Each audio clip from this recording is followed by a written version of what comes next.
মহাত্মা বুদ্ধের মতে একজন সত্যিকারের বুদ্ধিমান ব্যক্তি 7টি বিষয় কাউকেই বলে না। 1. নিজের কষ্ট ও দুঃখ।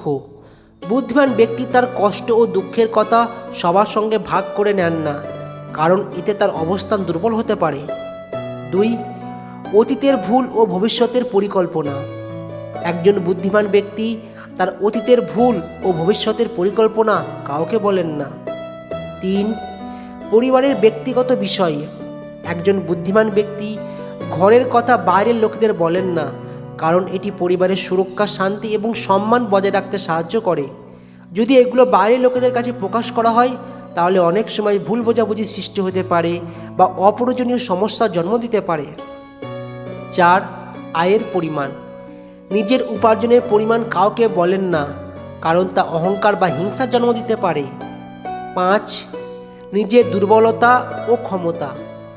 একজন বুদ্ধিমান ব্যক্তি নিজের সীমাবদ্ধতা অন্যদের সামনে তুলে ধরেন না, কারণ এতে তার অবস্থান ক্ষতিগ্রস্ত হতে পারে। 6. বন্ধু ও শত্রুর কথা। একজন বুদ্ধিমান ব্যক্তি তার ব্যক্তিগত সম্পর্ক নিয়ে আলোচনা করেন না, কারণ এতে অপ্রয়োজনীয় মতামত ও বিভ্রান্তি তৈরি হতে পারে। 7. দান ও সেবা। একজন বুদ্ধিমান ব্যক্তি নিজের দানের কথা প্রচার করেন না, কারণ প্রকৃত দান তাই যা বিনিময়ে কিছু আশা করা হয় না।